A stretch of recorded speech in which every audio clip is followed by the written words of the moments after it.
Continuing on with the fungal infections, Tena capitis is ringworm of the scalp.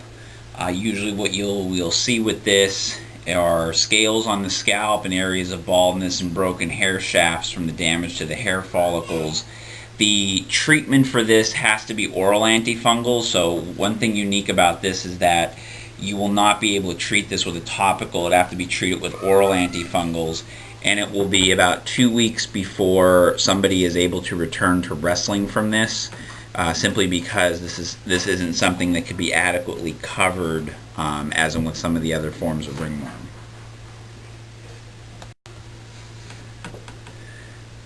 Tena versicolor, so it's listed as a Tena infection. It's actually a yeast infection, so it's actually when the kind of the natural flora of the skin becomes overactive, and you get these different lesions from Tena versicolor. So it isn't actually a fungal infection per se, it's more of a yeast-based infection. Usually what you'll end up seeing are very either hypo or hyperpigmented lesions on the body. Usually have a little bit of a scale type quality to them. It is not a contagious condition. You see this very commonly in humid environments, and many times people who use prolonged use of topical corticosteroids. The common areas of this you will see will be in the trunk, arms, neck, abdomen, and groin. One way to confirm this, just like with some of the other forms of ringworm, with a potassium hydroxide stain. So that's something that you could do to confirm if an individual has this. Pediculosis is lice, and different areas of the body where you can have lice in the head, body, or genitals. The diagnosis of this will be through skin scrapings. They can go through with a louse comb and be able to get the skin scrapings for. Obviously this is something that is very contagious. Again, please note the NCAA guidelines for return to play. Also note in the treatment some of the other extended things that individuals who have contracted lice, what they need to do. Scabies, another contagious parasitic infection, and this is going to be contracted from skin to skin contact. Very common areas where you see this are in between the finger and toe webs, the flexor surfaces of the wrist and elbows, the axilla region, the buttocks, breasts, and male genitalia. Again, diagnosis for this is usually going to be based off of microscopic scrapings of the lesions to determine whether or not the individual has scabies.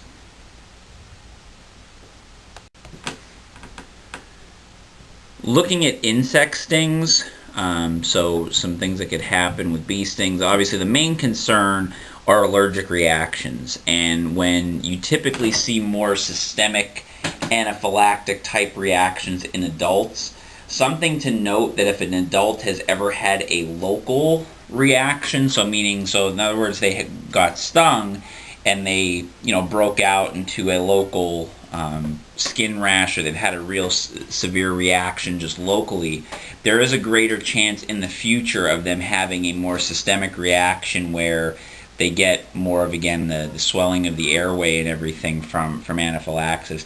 Children, when they're allergic, many more times will just suffer from more localized reactions. So again, just be aware of individuals with allergies. If they do get stung, again, if someone does have a serious issue with allergic reactions to stings, they usually get a general urticaria, so they'll break out into the hives. Dizziness, throat tightness, shortness of breath are all things that will kind of accompany anaphylactic shock. So again, look at the different treatments, look at what would be done as far as a local reaction. Obviously for someone with a more severe allergic response, or someone who has more severe allergies, make sure to have EpiPens on hand in order to use.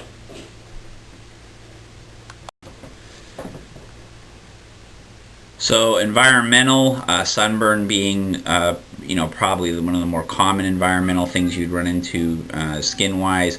Again, key is to avoid exposure to the sun during peak hours of the day. So you don't want to hit the middle part of the day. That's when the sunshine will be the brightest. You have your different degrees of burn, so just note what the symptoms would be and what some of the characteristics of the 3 different types of degree of burns. And prevention-wise, so what is some important preventative measures to take to avoid sunburn? So skin cancer, the most common form of cancer, and you have the different types. So you have non-melanomas and melanoma skin cancer. So your non-melanoma skin cancers are your basal and squamous cell carcinomas. Your melanoma is your more serious form, has the greatest chance of metastasis to other areas of the body. So that of the 3 is the most serious. The basal cell has the least chance of metastasis, and squamous cell second.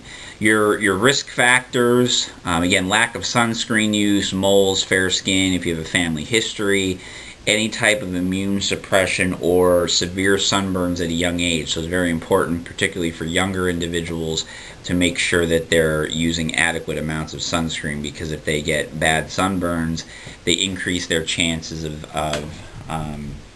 skin cancer when they get older. So just some points about management, and again, kind of go through this when you're going through your signs, symptoms, and treatment chart. So you do an exam and skin biopsy if a dermatologist would determine that they feel that you're at risk for skin cancer. One of the screening tools is the ABCD mnemonic that they use in checking characteristics of different moles. So make sure you know what each of those letters mean as far as skin cancer screening is concerned. And just prevention notes to include as well. What are the characteristics of the sunscreen? So in other words, obviously we know about SPF. What does the SPF mean? And at the very least, what type of SPF should an individual use? And these are just some prevention points of skin diseases. So just a couple things to note. Don't share equipment. Really important to cover and clean all open wounds to make sure, because obviously once the skin is compromised, there's an increased risk of contracting a skin disease. Appropriate laundering of uniforms and towels. Use hot water and bleach when they can be used. Properly disinfect surfaces, so make sure, in athletic training rooms and clinics, you're disinfecting the 1 to 10 bleach to water with, at the very least, for a disinfectant. Making sure you're keeping equipment in a well-ventilated, dry area. Make sure it's not in a humid, dark area. That's where many times different fungus and bacteria can breed very easily in those environments. And again, say it twice on here, don't share equipment. Very important. That's one of the easiest ways you can help avoid possibly spreading any type of skin diseases. And these are your learning outcomes. So again, understand the functions of the skin, basic lesion identification. So again, that's going to be important. One of the things I'm going to want you to definitively know are what type of lesions are associated with the different types of skin conditions. So understand what lesions go, what the actual pathology is. Is it a bacterial skin condition? Is it a parasitic? Is it a viral? Is it a fungal infection?